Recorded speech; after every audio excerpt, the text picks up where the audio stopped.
Angin berhembus kencang dari arah jendela kobong yang masih terbuka.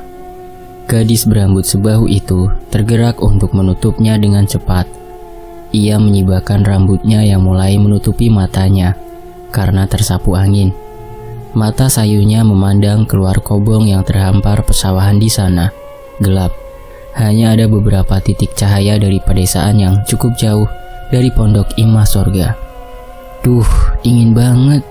Ganggu tidur aja. Wah, mulutnya terbuka lebar, tak mampu menahan untuk menguap. Bulu tangannya meremang saat dingin kembali menyergapnya.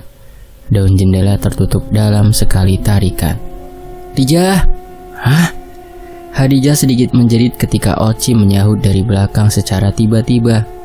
Astagfirullah Oci, kebiasaan deh, ngagetin mulu.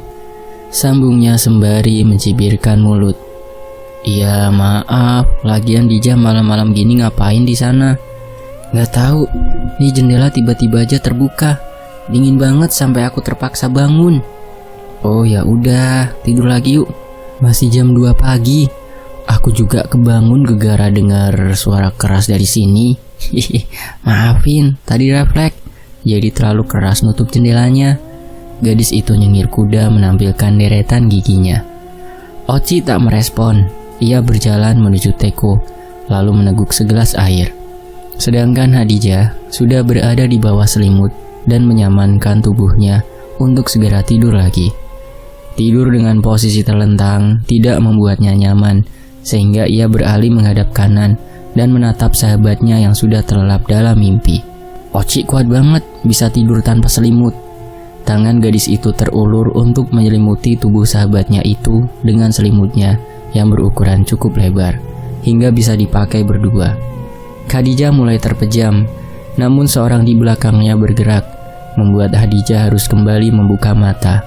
Sepertinya orang itu sedang membenarkan posisi tidurnya. Khadijah bisa mengetahui saat merasakannya. Selamat tidur lagi, Dijah. Suara seseorang di belakangnya membuat jantung Khadijah kembali berpacu cepat. Itu kan suara Oci. Tapi bukankah Oci berada di depannya sekarang? Tubuhnya membeku sesaat. Ia ingin bangun dan berlari menjauh dari tempat ini. Tapi entah mengapa kakinya seolah terpenjara. Pikirannya mulai kalut. Oci sebenarnya yang mana? Dia dapanya yang tengah tertidur pulas? Atau yang tadi mengucapkan selamat tidur? Akhirnya tubuh Khadijah sedikit bisa digerakkan. Ia memilih untuk terlentang. Matanya melirik ke kanan dan kiri. Kini keduanya sedang terpejam. Hatinya was-was jika saja di antara dari mereka tiba-tiba terbangun dan menatapnya. Tidak, mulutnya komat kamit merapalkan doa pelindung diri dari gangguan jin. Dijah. Dek. Lagi-lagi tubuhnya tersentak dalam diam. Telinga kanan dan kirinya dipaksa mendengar suara yang sangat tak ingin ia dengar. Khadijah menutup matanya dengan cepat, sembari terus berdoa di dalam hati. Dijah. Kali ini bisa dipastikan jantungnya sudah bersiap untuk melompat. Karena selain suara itu kembali terdengar, lehernya pun turut merasakan sentuhan dari tangan seseorang. Nafas Khadijah mulai tersendat. Sontak matanya terbuka. Namun ia tak bisa melihat apapun di sana. Gelap dan pengap. Deru nafas mulai terdengar mengisi kobong Anissa. Gadis itu ingin menggerakkan tangannya dan menepis tangan yang mulai mencekeknya, tapi tak bisa. Tubuhnya sudah benar-benar terkunci. Matanya melotot. Ingin berteriak pun nyatanya hanya berujung sia-sia. Nafasnya memburu. Stok oksigen sudah terasa sangat menipis. Sebulir air mata menetes perlahan saat lehernya kembali dicekek kuat. Dijah, istighfar. Khadijah sontak mengambil oksigen dengan cepat. Matanya kembali dapat melihat langit-langit kobong. Gelap. Itu sudah tiada bersamaan dengan suara Cut yang menyadarkannya. Di sela nafasnya yang masih memburu, mulutnya tak lekang berterima kasih pada Sang Pencipta yang telah mengirimkan Cut saat terjebak dalam situasi seperti ini. Khadijah segera merangkul tubuh Cut dan memeluknya erat. Dijah, kenapa? Tanya Cut dengan menampilkan raut wajah penuh kekhawatiran. Oci ada 2 Cut. Dia juga mencekek leherku. Aduh Khadijah dengan tangisan yang terdengar pilu. Udah Dijah, jangan nangis gitu. Nanti orang-orang pada bangun. Khadijah mengucek matanya yang memerah. Lagian gak mungkin Oci cekek kamu. Lihat tuh, dia tidur pules banget. Cut menunjuk ke dekat tembok. Otak Khadijah sudah tak lagi bisa berpikir jernih. Ia hanya sibuk mengambil nafas yang masih tersengal. Ya udah, jangan dipikirin. Sekarang tidur lagi ya. Besok ada ulangan mingguan bahasa Arab. Pitas Cut seolah mengerti keadaan Khadijah. Khadijah menurut. Ia kembali merebahkan badan di atas kasur lantai. Matanya terpejam dan mulai larut dalam bunga tidur. Begitupun yang dilakukan oleh Cut. Jangan lupakan selimutnya, Khadijah. Khadijah sontak kembali bangun. Matanya membelalak kaget saat seorang wanita berparas hancur memegang selimutnya, lalu membungkam mulut Khadijah saat hendak berteriak. Malam ini, Khadijah terpaksa tidur ditemani hantu menyebalkan itu. Sementara itu di tempat lain, seorang wanita parubaya tengah menyiapkan beberapa buah dalam nampan yang cukup lebar. Bukan hanya itu, bahan-bahan lain untuk pelengkap sesajen sudah tertata rapi di dalam kamar kecilnya. Asap kecil mengepul dari pembakaran arang di dalam wadah kecil.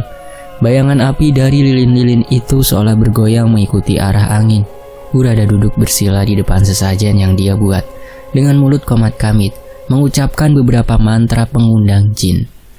Matanya yang terpejam kini terbuka setelah permukaan kulitnya tersapu angin, seolah sudah tahu siapa yang datang. Wanita parubaya itu menunduk sembari tersenyum hormat. Ada apa? Burada mendongakkan kepala ke arah pemilik suara serak itu. Dilihatnya wanita berambut panjang semrawut sudah duduk di depan Burada. Nyai sedang dalam bahaya. Angin kencang seketika menerobos masuk ke dalam ruangan itu. Tatapan wanita yang dipanggil Nyai berubah serius. Maksud kamu? Apunten Nyai, tapi saya harus mengatakan ini. Langsung saja, ada apa? Pria tua bangka itu sudah menemukan kalung liontin merah Khadijah, dan Khadijahnya sudah sadar. Aku memang sudah tahu soal itu. Kamu tenang saja. Pria tua bangka itu akan mati. Perlahan tapi pasti, ujar Nyai dengan seringayan licik tampil di wajahnya. Apa rencana Nyai selanjutnya? Wanita buruk rupa itu menoleh ke belakang. Lalu muncul seekor kucing berbulu hitam yang segera menghampirinya. Selesaikan tugasmu malam ini, nak. Jangan sampai gagal. Di sisi lain, pintu kobong Andisa mendapat ketukan berulang kali dari luar, sehingga salah satu penghuninya memutuskan untuk melihat siapa yang mengganggu tidurnya. Gadis mungil dengan pakaian tidur lengan pendek itu mengucek matanya sebelum benar-benar bangun. Dia menggeliat dan sesekali menguap. Diliriknya jam dinding. Waktu masih menunjukkan pukul 2:30 pagi. Setelah Khadijah, siapa lagi yang akan mengganggu tidur Cut malam ini? Mulutnya berdecak risih. Akan suara ketukan yang terdengar semakin keras. Cut berjalan gontai menuju pintu kobong sembari memasukkan kerudung di kepalanya. Sesampainya di sana, seorang pria berkaos putih dengan bawahan sarungan terlihat di sebalik pintu. Seketika gadis itu mengernyit. Loh, Pak Haji, ada perlu apa malam-malam kesini? Pria tua yang dipanggil Pak Haji itu memasang wajah memelas. Alhamdulillah, ada yang keluar. Ayo, bantu menggontong Umi di WC, lirihnya. Mata gadis itu membelalak. Emangnya Umi kenapa Pak Haji? Umi pingsan. Sontak Cut menutup pintu kobong dan berlalu mengikuti Pak Haji menuju WC yang dimaksud. Setelah menuruni beberapa anak tangga, mereka sampai di depan pintu WC 1. Di sini, tunjuk Pak Haji pada pintu yang tertutup. Cut segera membukanya. Tetapi dalam sesaat, rasa khawatirnya berubah menjadi perasaan bingung. Tak ada siapapun di dalam WC. Cut menoleh ke belakang. Raut wajah Cut sangat jelas menunjukkan ekspresi heran. Pak Haji, di sini kok nggak ada Umi? Cut semakin bingung bercampur takut saat menatap wajah Pak Haji yang kini tengah menyeringai, layaknya singa lapar yang berhasil menyergap mangsanya. Tubuhnya Cut refleks mundur saat pria tua itu di depannya maju satu langkah. Pak Haji, Cut mau ke kobong dulu ya. Langkah Cut yang tergesa ingin keluar dari ruangan sempit itu seketika mendubruk tubuh Pak Haji. Pria itu berhasil mengunci Cut dengan tubuhnya. Kini sudah terlihat jelas raut wajah Cut menampilkan rasa takut. Terlebih saat tangan Pak Haji dengan cepat menarik kerudung Cut dengan paksa. Mata Cut membulat seketika atas perlakuan Pak Haji sedetik yang lalu. Tangannya mulai berontak, berusaha mendapatkan kembali kerudungnya dari tangan pria tua itu. "Pak Haji, mau ngapain? Siniin kerudung Cut." Namun kerudung itu sudah melayang dilempar jauh. Satu bulir air mata menetes. Pak Haji masih menatap Cut tanpa berucap sedikit pun. Sedari tadi tangannya berusaha mendorong kuat tubuh Pak Haji, tapi selalu berujung sia-sia. Cut selalu mundur setiap kali Pak Haji maju, hingga kini punggung Cut menempel di dinding WC. Dalam posisi ini, tentu Cut merasa sangat takut. "Pak Haji, awas, Cut mau ke kobong, tolong!" Teriakannya terhenti saat telapak tangan Pak Haji menutup mulut Cut. Cut berteriak, meski suaranya tertahan, namun semua tetap sia-sia. Ruang WC itu tertutup dan terletak di bawah kobong, apalagi masih banyak orang yang terlelap dalam tidurnya. Pagi ini adalah pagi yang paling menjijikkan bagi Cut ketika pria tua itu kembali melancarkan aksinya. Di sisi lain, "Aku pakai WC 2. "Enggak, aku dulu yang mandi di WC 2, kamu di WC 1 aja." Khadijah dan Oci sibuk beradu mulut untuk mendapatkan tempat mandi di WC 2. Santria lain di kobong itu hanya terkekeh melihat kelakuan dua gadis yang sudah terbiasa berebut WC. Nggak bisa gitu dong. Aku yang pilih duluan. Mestinya kamu aja yang mandi di WC 1 sana. Mandi sama setan." Hahaha, seru Oci. "Nggak bisa. Daripada ribut kayak gini, mending kita taruhan aja. Siapa yang berhasil nyampe di WC 2, dialah yang menang dan akan mandi di WC 2. Gimana? Setuju?" tanya Khadijah penuh semangat. "Oke, siapa takut?" Mereka berlarian mencari handuk masing-masing, lalu berlari menuruni tangga. Khadijah bersorak saat tangannya berhasil menyentuh pintu WC 2, diiringi protes tak terima dari Oci. "Ih, Dija curang. Belum juga dimulai udah lari duluan. Bodoh amat, we." Khadijah menjulurkan lidahnya ke depan Oci yang mulai kesal. "Oke, nggak masalah, masih ada besok." Tiba-tiba terdengar suara tangisan. Ocehan Oci terhenti saat suara isakan terdengar dari balik pintu WC 1. Tangan Khadijah dan Oci saling memegang karena takut. Tubuh mereka kini menempel sangat dekat. Dija, dengar suara juga kan?" bisik Oci terbata. "Iya, aku dengar. Jangan-jangan itu." "Shh, jangan ngomong gitu, takut." Mereka saling menatap lalu beralih memandang pintu WC 1.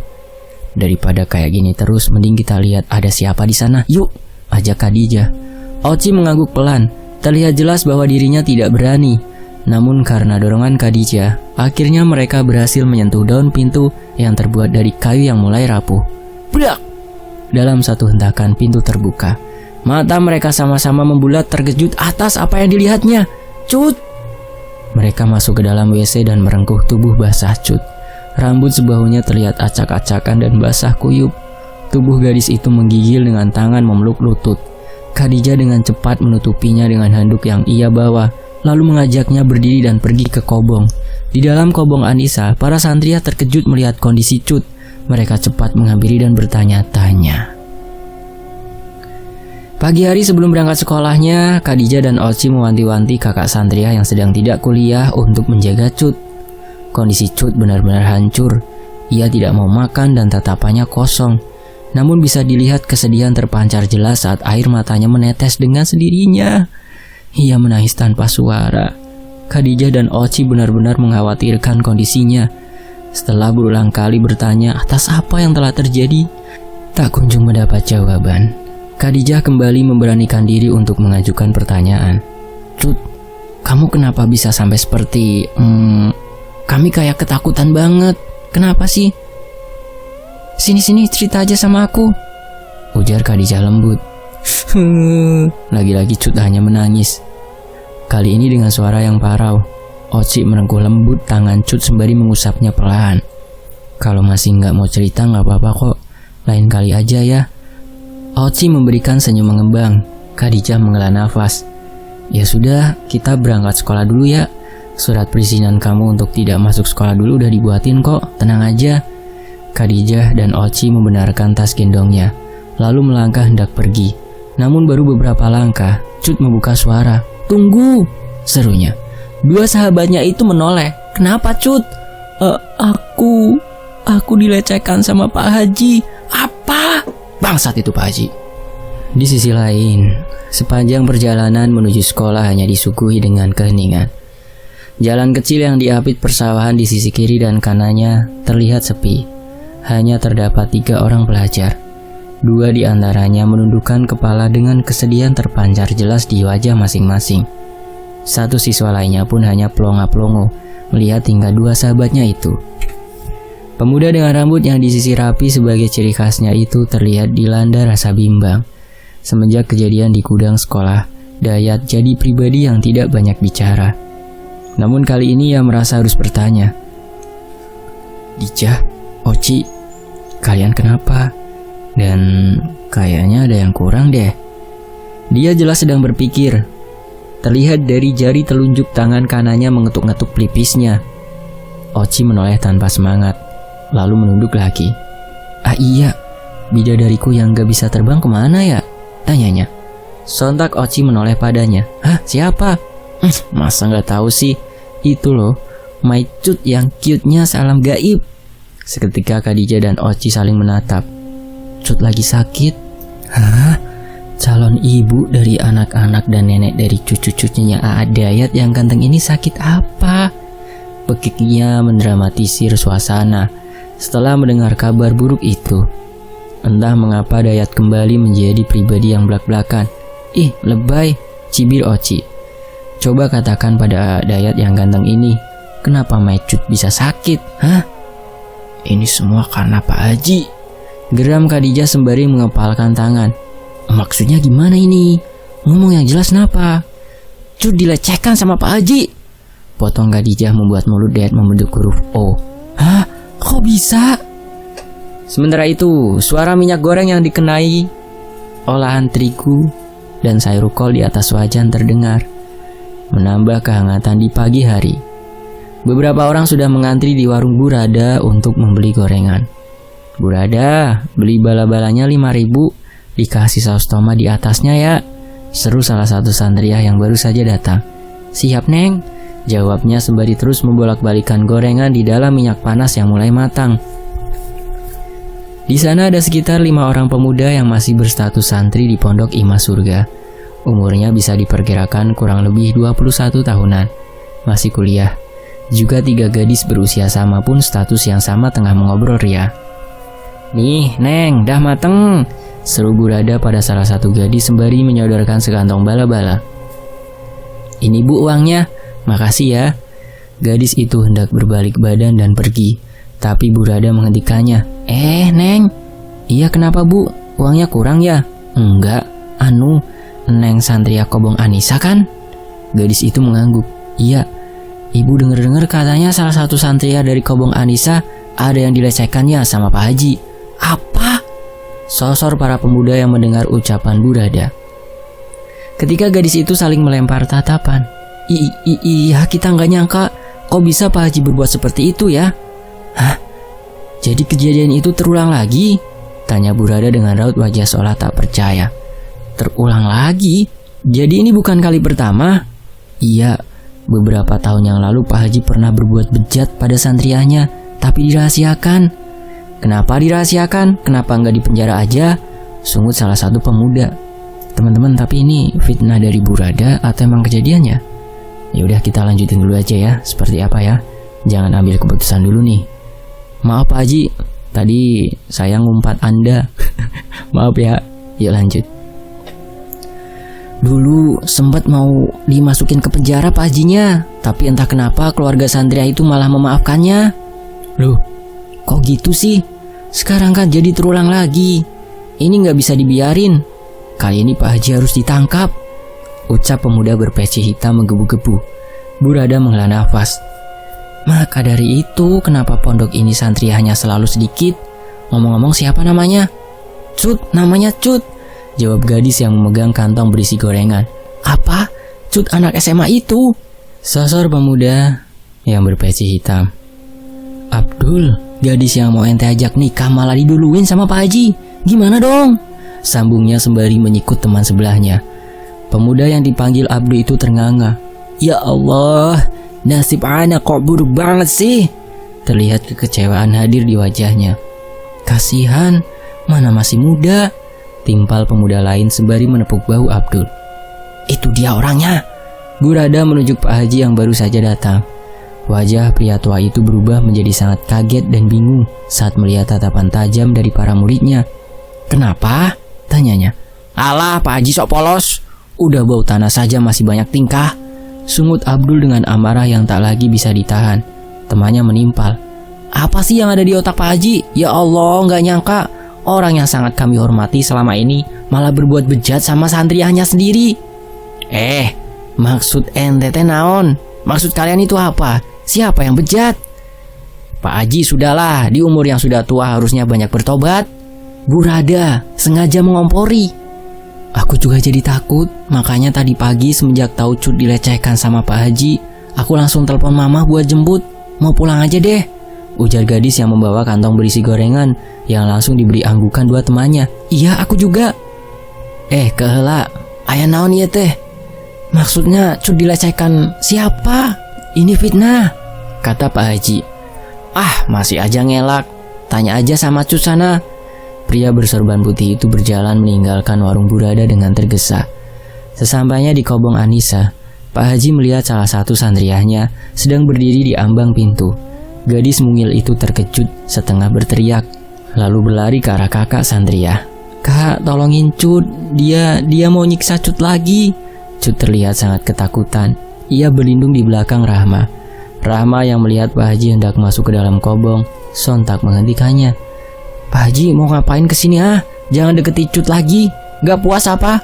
Setelah perlakuan tidak senonoh Pak Haji terhadap Cut malam tadi," ucapnya berapi-api. Pak Haji membatu di tempat. Pikirannya sibuk menebak apa yang telah terjadi sampai dirinya dibenci murid-muridnya sendiri. Rahma kembali memeluk tubuh Cut. "Udah ya Cut, beberapa hari lagi kamu pasti pulang." Sementara gadis mungil itu kini menangis sesenggukan. Tubuhnya bergetar hebat, mentalnya terguncang. Lalu sesaat kemudian, tubuh itu tergeletak di atas lantai. "Cut, bangun!"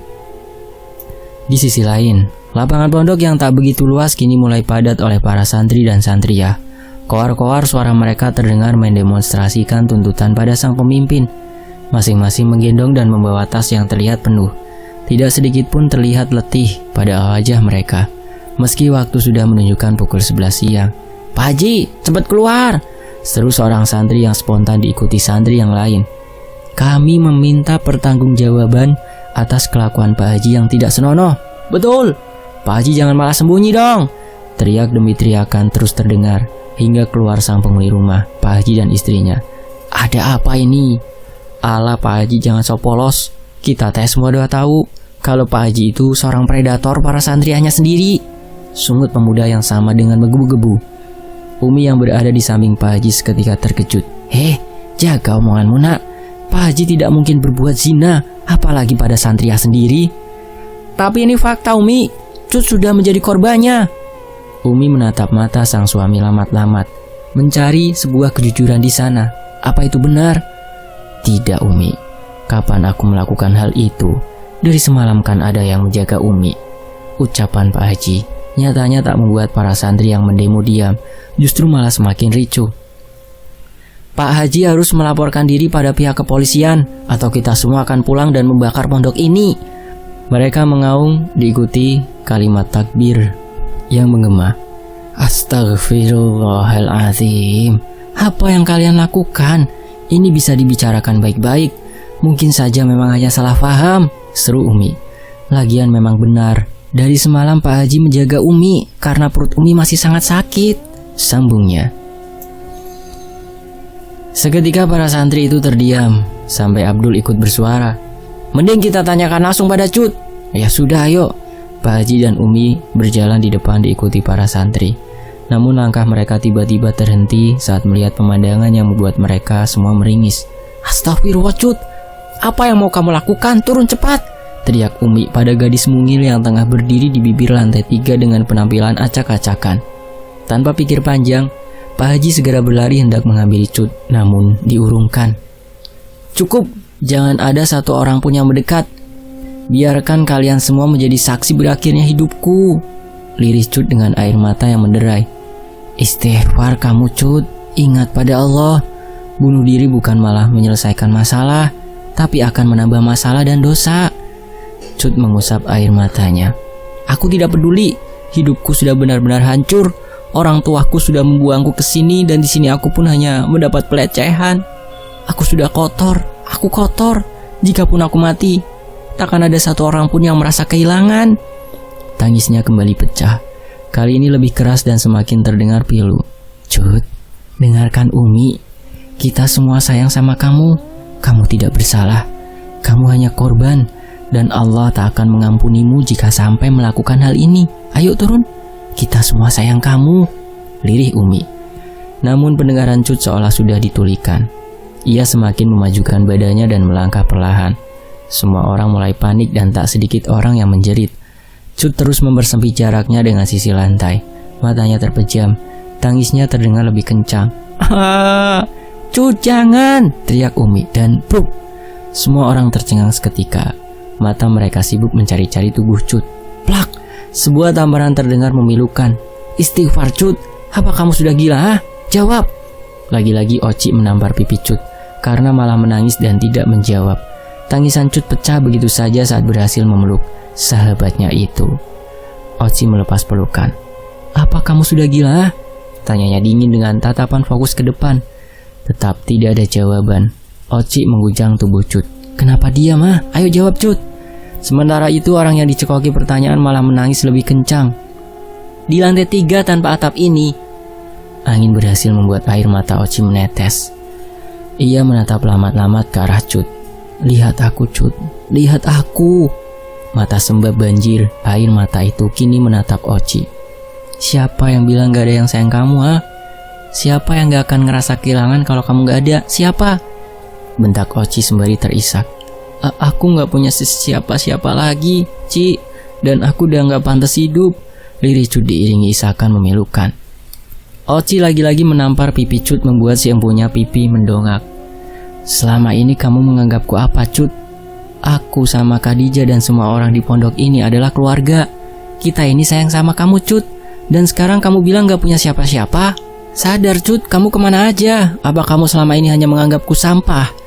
Cut menggeleng cepat. Enggak. Aku dan Dija sudah menganggapmu adik Cut. Kita lebih dari teman, tapi kamu tak pernah mau menganggap kita. Oci hendak melenggang pergi meninggalkan satu temannya itu, namun tangan Cut menghentikannya. Ci, maafin aku. Minta maaflah pada Allah, ucap Oci tanpa melirik sedikit pun pada Cut yang kini terduduk dengan guyuran air mata. Cut, kamu gak apa-apa? Sosor Pak Haji yang baru saja sampai di lantai 3. Gadis berkerudung putih itu berjalan lunglai di koridor sekolah. Pikirannya kacau dan sudah sangat muak atas apa yang telah terjadi. Hingga sampai di ambang pintu kelas 12 MIPA, Oci disapa hangat oleh Khadijah. Ci, gimana? Ada nggak bukunya? Oci tak menoleh sedikit pun padanya dan langsung duduk di kursinya. Ci, kok diam aja? Kamu nggak lupakan bawain buku biologi aku yang sama ketinggalan? Khadijah duduk di kursi sebelah Oci, menatap mata temannya yang sedikit sembab. Ci, kamu nangis? Oci menoleh dengan muka datar. Cut mau bunuh diri kemarin. Jantung Khadijah seolah berhenti berdetak. Matanya membelalak dengan mulut yang menganga. Kok bisa? Tanya Khadijah dan bersambung. Sampai jumpa ya di part berikutnya. Saya pamit. Wassalamualaikum warahmatullahi wabarakatuh.